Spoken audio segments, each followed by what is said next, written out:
कहानी की शुरुआत में हम एच नाम की एक सिक्योरिटी गार्ड को देखते हैं जो अपने साथी बुलेट के साथ ढेर सारा पैसा बैंक में डिलीवर करने जा रहा था। तभी उनके ट्रक को रोककर ट्रक में टीयर गैस छोड़ दी गई। इस सब के बाद जैसे ही एच ट्रक से बाहर निकला, वो गुंडे उसे देखकर डर गए और ट्रक को छोड़कर वहाँ से भाग गए। बुलेट ने अपने बाकी साथियों को ये बात बताई कि इसके साथ कोई तो गड़बड़ जरूर है। इसे देख के गुंडे भाग जाते हैं भाई, जैसे भूत देख लिया हो। लगभग 2 हफ्ते पहले ही पैट्रिक हिल नाम का ये आदमी इस कंपनी में इंटरव्यू देने आया था। ये कंपनी उन लोगों को सिक्योरिटी देने का काम करती है जो कैश का बड़ा लेन देन करते हैं। पैसों को एक जगह से दूसरी जगह पर सुरक्षित ले जाने की जिम्मेदारी लेते हैं ये। टैरी, जो कि इस कंपनी में एक ऊंची पोस्ट पर है, वो पैट्रिक का रिज्यूमे देखकर काफी इम्प्रेस हुआ। काफी अच्छे काम किए हुए तुमने, लेकिन फिर भी तुम्हें ये जानना जरूरी है कि ये काम कितना खतरनाक है। लगभग 5 महीने पहले हमारी एक पैसों से भरी वैन एक डिलीवरी करने जा रही थी। अचानक ही बीच रास्ते में उसे रोक लिया गया। ऐसा लग रहा था मानो रोड पर कुछ मरम्मत का काम चल रहा है। वर्कर्स ने एक ट्रक वैन के सामने लगा दिया और वैन के चारों तरफ से चोरों ने उसे घेर लिया, जो कंस्ट्रक्शन वर्कर्स के कपड़े पहने हुए थे। इस वैन का एक दरवाजा तोड़कर चोरों ने अंदर ग्रेनेड फेंक दिया, जिससे ड्राइवर और सिक्योरिटी गार्ड दोनों घायल हो गए और उनकी मौके पर ही मौत हो गई। सारा पैसा गाड़ी में भरते ही जल्द से जल्द ये चोर यहाँ से निकल गए। इसके बाद टेरी ने उससे पूछा कि ये सब जानने के बाद भी नौकरी करना चाहते हो, जिस पर पैट्रिक ने हामी भरी। तभी वहाँ बुलेट की एंट्री हुई और वो पहली बार पैट्रिक से मिला। उसने कहा कि यहाँ पर तुम्हारा नाम एच होगा, किसी को अपना असली नाम मत बताना। और साथ ही उसकी 60 घंटे की ट्रेनिंग शुरू हो गई। इस ट्रेनिंग में 70% स्कोर करना जरूरी है, अगर कम रहा तो नौकरी नहीं रहेगी। एच ने सभी टेस्टों में सिर्फ उतना ही स्कोर किया जितना पास होने के लिए चाहिए था। उसकी गोलियां बिल्कुल बाहर वाली रिंग पर लगी थी, मानो वो जानबूझकर वहां मार रहा हो ताकि बस मिनिमम स्कोर आए। ड्राइविंग वाले टेस्ट के दौरान भी उसने बिल्कुल बढ़िया गाड़ी चलाई, लेकिन आखिर में रिवर्स करते हुए कुछ बक्सों में ठोक दी। बुलेट ने एच को अपनी टीम से मिलवाया, जिसका नाम है फॉर्मूला 1। ये लोग अजीबो गरीब नाम इसलिए इस्तेमाल करते हैं ताकि कोई भी किसी को जानता ना हो। ये लोग बहुत ज्यादा पैसे को एक जगह से दूसरी जगह ले जाने का काम करते हैं, इसीलिए ये लोग अपने असली नाम इस्तेमाल नहीं करते ताकि कोई भी इनकी किसी तरह की कमजोरी ना पकड़ सके। इसके बाद एच को उसके सभी हथियार दे दिए गए ताकि वो अपना काम शुरू कर सके। डेव और उसका साथी जॉन एक बहुत बड़े पैकेज को कहीं ले जाने की तैयारी कर रहे थे। बुलेट भी उनके साथ जाने वाला था, लेकिन जाने से पहले उसने ऐन वक्त पर जॉन की जगह एच को साथ ले लिया। डेव ने एच से कहा कि तुम अंदाजा भी नहीं लगा सकते कि ये नौकरी कितनी खतरनाक है, जिस पर एच ने जवाब दिया कि जितनी भी खतरनाक है मैं देख लूंगा, ठीक है।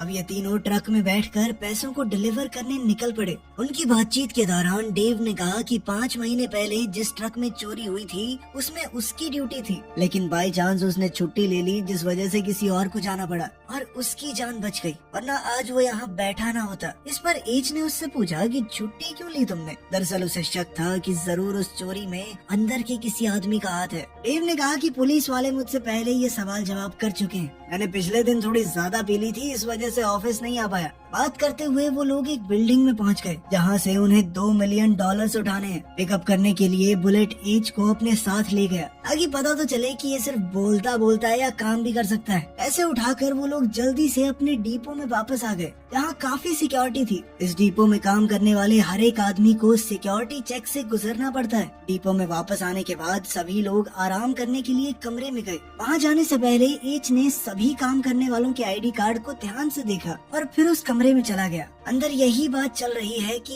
एच ज्यादा बात नहीं करता। कंपनी का एक मेंबर उसके पास आया और एच से उसके बारे में जानने की कोशिश करने लगा। उसने एच से पूछा कि इससे पहले तुम कहाँ काम करते थे। एच ने बताया कि यूरोप की एक बड़ी कंपनी है, उसमें काम करता था। साथ ही उसने बात वहीं खत्म कर दी और उस आदमी से जाने को कहा। इस आदमी को एच की ये बात बहुत बुरी लगी और इस घटना के बाद तो सबको ही एच के ऊपर बहुत ज्यादा शक होने लगा। अगले दिन एच, डेव और बुलेट एक छोटा सा अमाउंट डिलीवर करने गए, लेकिन वहाँ बुलेट को बंदी बना लिया गया और उन्होंने ट्रक में रखे हुए $2 मिलियन की डिमांड की। इस घटना से डेव बहुत ज्यादा घबरा गया और उसने कहा कि डिपो के रूल्स के हिसाब से हमें यहाँ से चलना चाहिए। वो अपने आप छुड़वा लेंगे बुलेट को। लेकिन जिन लोगों ने बुलेट को बंदी बनाया था उन्होंने सीधी सीधी धमकी दी कि अगर तुम दोनों में से कोई भी यहाँ से गया तो वो लोग बुलेट का काम तमाम कर देंगे अभी इसी वक्त, कोई बातचीत नहीं होगी किसी से। एच ने डेव से कहा कि हम दोनों को ही दुश्मनों का सामना करना होगा, बाकी सही तो यही रहेगा कि पैसे देकर बुलेट को छुड़वा लेते हैं। बुलेट की जान ज्यादा कीमती है पैसों से। और वो किडनैपर्स भी डेव को मजबूर करने लगे पैसे अंदर लेकर आने के लिए। किडनैपर्स ने डेव को पूरी इंस्ट्रक्शंस दी कि कहाँ पर आना है। वहाँ पहुंचकर एक गाड़ी सामने खड़ी है और साथ ही पीछे से एक ट्रक भी आ गया। गाड़ी से किडनैपर्स ने बुलेट को बाहर निकाला। उन्होंने डेव से सीधे तौर पर कहा कि सारा पैसा पीछे खड़े ट्रक में डाल दो और कोई भी होशियारी दिखाने की कोशिश मत करना। पैसे एक ट्रक से दूसरे में पहुंचाने की जिम्मेदारी एच ने ली और उसने डेव से शांत रहने को कहा। एच ने सारा पैसा अपने ट्रक से दूसरे में फेंकना शुरू किया। बुलेट को बाहर इसीलिए निकाला गया था ताकि अगर कोई भी चालाकी हो तो ये लोग उसे मार दें। एच ने एक बैग जानबूझकर अंदर डालने की बजाय बाहर फेंक दिया, जिसके बाद एक किडनैपर उस बैग को ट्रक में रखने के लिए बाहर आया। जिसके बाद एच ने बड़ी चालाकी से अपनी बंदूक निकालकर उसे गोली मार दी। जिसके बाद उसने बहुत आराम से एकदम हीरो स्टाइल में सभी किडनैपर्स को एक एक करके मार दिया, जैसे उसे इस काम का कुछ ज्यादा ही एक्सपीरियंस हो। ट्रेनिंग के दौरान तो उसकी गोलियां सबसे बाहर वाले सर्कल में लगी थी, लेकिन अब तो सबके माथे के बीच में गोली मारी थी उसने। किडनैपर्स के बॉस का पीछा करते हुए एच एक वेयर हाउस में पहुंचा। उसने किडनैपर से सीधे सीधे पूछा कि तुम किसके लिए काम करते हो। वो आदमी कोई सीधा जवाब नहीं दे रहा था, जिससे खींचकर एच ने उसे सीधी गोली मार दी। बुलेट और डेव पीछे से आए और ये देखकर दंग रह गए कि किस तरह एच ने पूरी गैंग का सफाया कर दिया, वो भी अकेले।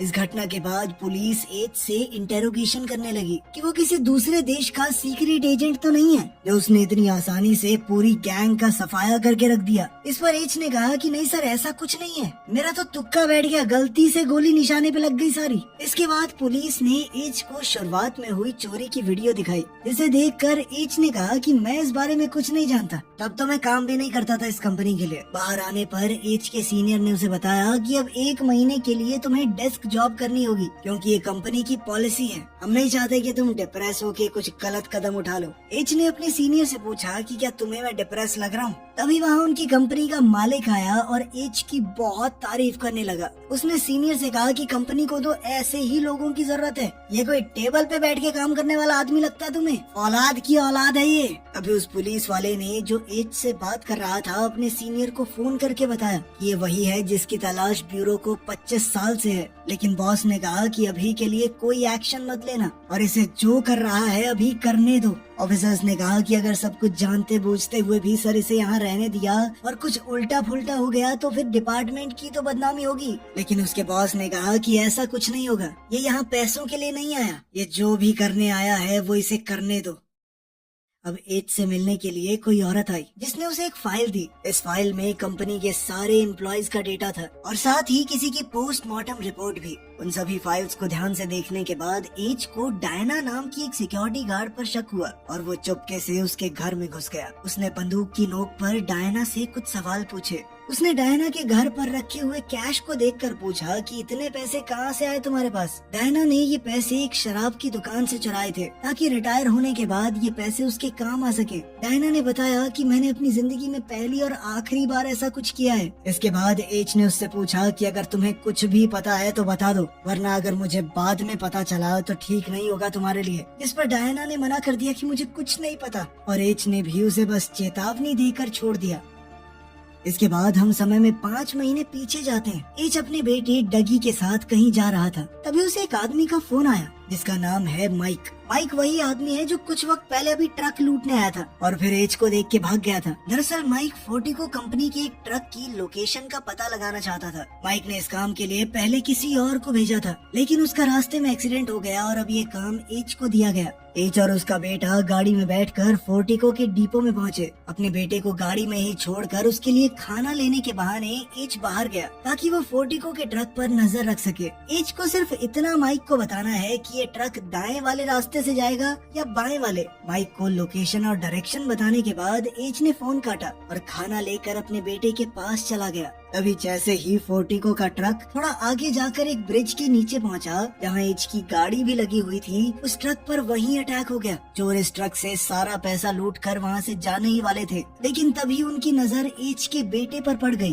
जिसने ये लूट होते हुए देख ली थी और अब वो इस चोरी का चश्मदीद गवाह बन चुका था। इस सबूत को मिटाना जरूरी था, इसलिए एक चोर वहाँ पर गया और एच के बेटे को गोली मार कर खत्म कर दिया। एच भाग कर इस चोर की तरफ आ ही रहा था कि तभी एक चोर ने बहुत सारी गोलियां उसके ऊपर बरसा दी। एच घायल होकर नीचे गिर गया, लेकिन उसने इस चोर की शक्ल अच्छे से देख और पहचान ली। इस हादसे में एच की जान तो बच गई, लेकिन उसके बेटे की मौत हो गई। एच की पत्नी ने अपने बेटे की मौत का जिम्मेदार उसे ही ठहराया और यहाँ हमें पता चला कि एच एक बहुत बड़ी गैंग का लीडर है और जिन लोगों ने इस ट्रक को लूटा और उसके बेटे की जान ली वो दूसरी गैंग थी। इस हादसे के बाद एच की पत्नी उसे हमेशा के लिए छोड़कर चली गई। इसके बाद एच ने अपनी गैंग के सभी लोगों को इस दूसरी गैंग को ढूंढने के काम पर लगा दिया। एच की गैंग ने आसपास की सभी गैंग्स को पकड़कर उन्हें खत्म करना शुरू कर दिया। ये पता लगाने की उन्होंने पूरी कोशिश की कि आखिर इस सब के पीछे कौन था, लेकिन कुछ हाथ नहीं लगा। जब कोई रास्ता नहीं मिला तो माइक ने सुझाव दिया कि हो सकता है कि ये किसी अंदर के आदमी का काम हो या फोर्टिको के ही किसी गार्ड का। एच ने कहा कि वो बहुत परेशान है और कुछ दिनों के लिए सबसे दूर लंदन जाना चाहता है ताकि उसका मन थोड़ा शांत हो। लेकिन असल में एच अपनी फेक आइडेंटिटी बनवाने में लग गए और उसने अपना नया नाम इस आईडी में पैट्रिक हिल रख लिया। इसी के साथ एच ने अपने बेटे की पोस्टमार्टम रिपोर्ट निकलवाई। इसके बाद हम एक गैंग को देखते हैं जिसके लोग पहले मिलिट्री का हिस्सा थे, लेकिन अब चोर बन चुके हैं। इनके हेड का नाम है जैक्सन। यहाँ वो आदमी भी है जिसने एच के बेटे का खून किया था, जिसका नाम है जेन। अब ये गैंग एक बड़ी चोरी का प्लान बना रही थी और इनका निशाना होगी वो कंपनी जो कैश को एक जगह से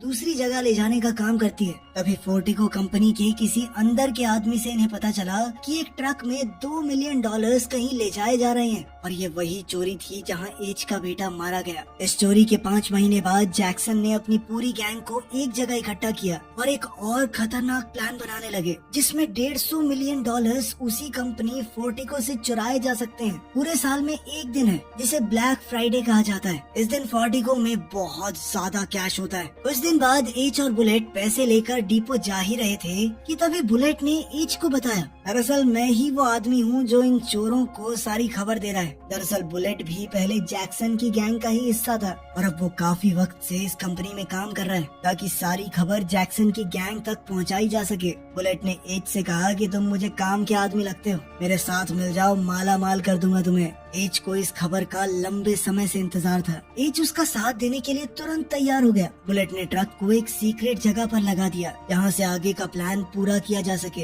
यहाँ कुछ चोर उनके साथ उनके ट्रक में छुप कर बैठ गए। इसके बाद एच और बुलेट ट्रक को लेकर डिपो आ गए। अब ये चोर तुरंत डिपो के अंदर आए और ट्रक से बाहर निकलते ही वहाँ जितने भी सिक्योरिटी गार्ड और ऑफिसर्स हैं उन सबको बंदी बना लिया। लेकिन इस सब के बीच एक गार्ड ने सिक्योरिटी अलार्म बजा दिया था ताकि पुलिस को पता चल जाए कि डिपो के अंदर चोरी हो रही है। अलार्म बजने से अब पुलिस डिपो जरूर आएगी। मौका देखते ही बाकी सिक्योरिटी गार्ड्स ने इन लोगों पर हमला कर दिया, लेकिन जैक्सन की गैंग जल्दी ही उन सब पर हावी हो गई। जैक्सन की गैंग ने बुलेट प्रूफ जैकेट्स पहनी हुई थी। एच को पहले ही बंदी बनाकर अलग रख दिया गया था। मौका देखते ही एच ने इन चोरों पर हमला कर दिया और उनका बुलेट प्रूफ आर्मर पहन लिया। अब वो इन्हीं के कपड़ों में गैंग का मेंबर बन के बाहर आया। साथ ही वहाँ बुलेट ने अपना असली चेहरा दिखाया और जल्दी से डेव और डायना को जान से मार दिया।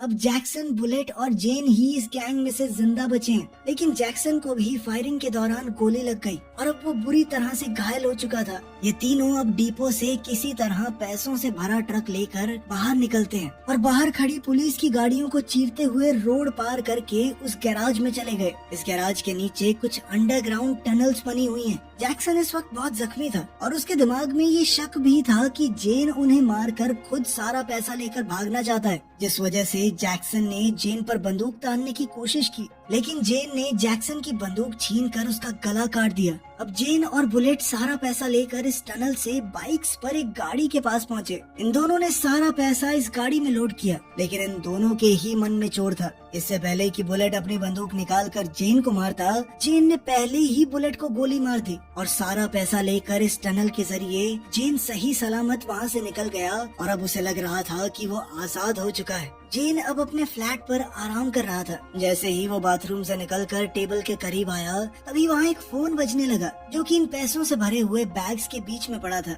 जैसे ही जेन ने फोन उठाया, तभी उसे पता चला कि एच भी वहीं उसके घर पर आ गया है। ये एच का प्लान था ताकि वो जेन की लोकेशन का पता लगा सके। एच ने उसे बताया कि जिसे तूने मारा था ना उस दिन, उस बच्चे को, वो मेरा बेटा था। उसने उसे अपने बेटे की पोस्टमार्टम रिपोर्ट दिखाई, जिसमें लिखा था कि इंटरनल ऑर्गन्स में गोली लगने की वजह से उसके बेटे की मौत हुई है। और फिर एच ने जेन को भी ठीक उसी तरह मारा जैसे उसने डगी को मारा था। इसके बाद एच बाहर आया जहां एक FBI चीफ उसका इंतजार कर रहा था। सारे पैसे एच ने FBI के हवाले कर दिए। अब अपना काम पूरा करके एच गाड़ी में बैठकर वहां से निकल